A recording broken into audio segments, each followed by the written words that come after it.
এর মধ্যে ধনে পাতা দেওয়া হলো এখনই, কেমন লাগছে? হ্যালো বন্ধুরা, আজ রাতে মাংস খাবো, তাই মাংস আনতে যাচ্ছি। এখন 7টা বাজে, 7টা 10-15 মতো বেজে গেছে।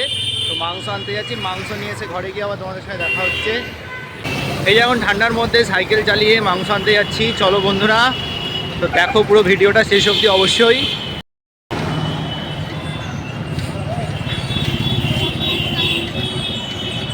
হ্যালো বন্ধুরা, মাংস নিতে এসে গেছি। ওই যে পিছনে মাংসের দোকান, মাংস কাটা হচ্ছে। চলো মাংসটা এবার নিয়ে নিই।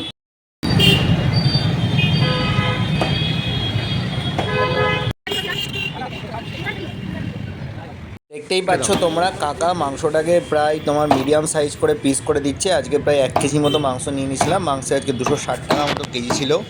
বন্ধুরা, এই যে মাংস নিয়ে চলে এসেছি। এইবার এই মাংস ধুয়ে রান্না হবে রাতে খাওয়ার জন্য। তো চলো মাংস রান্নাটা পুরোটা তোমাদের দেখাবো। পুরো ভিডিও শেষ অবধি কিন্তু অবশ্যই দেখো। মাংস ধুয়ে রেডি হয়ে গেছে। এদিকে আলু পেঁয়াজ সব কাটাকুটি করে রেডি হয়ে গেছে। কড়াইতে তেল দিয়ে কড়াই গরম হতে বসিয়ে দিয়েছি। এরপর কড়াইতে পেঁয়াজগুলো দিয়ে তার মধ্যে নুন দিয়ে দিয়েছিলাম পেঁয়াজগুলো ভাজার জন্য। আমাদের এখন 1 কেজি মাংস রান্না হচ্ছে। 1 কেজি মাংস যেটা কিনে এনেছি মশলা করে এই যে মাংসটা দিয়ে দিলাম। মাংস থেকে তেল ছাড়ুক, তারপর জল দেবো। চলো তোমরা পুরো রান্নাটা শেষ অবধি অবশ্যই দেখো।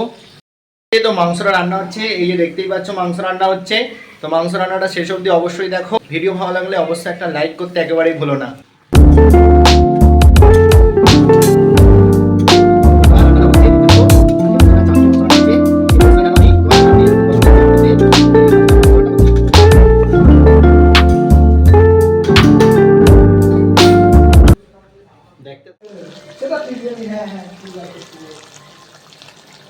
এই যে বন্ধুরা, এখন মাংস থেকে তেল ছেড়ে দিয়েছে, তোমরা দেখতেই পাচ্ছ। এবার জল দিয়ে দেবো।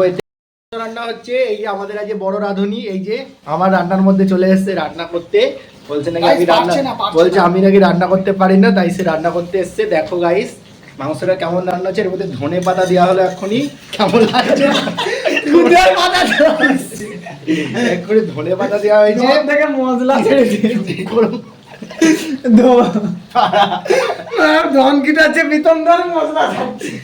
এই ধনে পাতা দেওয়া হয়েছে যাতে গন্ধটা পরে না আসে, এই জন্য এখনই ধনে পাতাটা দিয়ে দেওয়া হলো। আমাদের মাংস ফুটতে শুরু করেছে, এই যে ফুটছে মাংস, দেখতে পাচ্ছ তোমরা। তো রাতে খাওয়া দাওয়া হবে এই মাংসের ঝোল দিয়ে, মাংসের ঝোল আর ভাত। হ্যালো গাইস, আমাদের মাংস রান্না হয়ে গেছে। চলো এই দেখো মাংসটা কেমন হয়েছে সেটা দেখাই তোমাদের। আমাদের হয়ে গেছে রান্না, দেখতেই পাচ্ছ।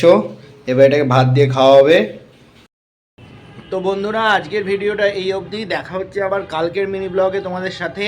তো ভিডিও ভালো লাগলে অবশ্যই একটা লাইক করো, চ্যানেলে নতুন হলে সাবস্ক্রাইব করতে একেবারেই ভুলো না।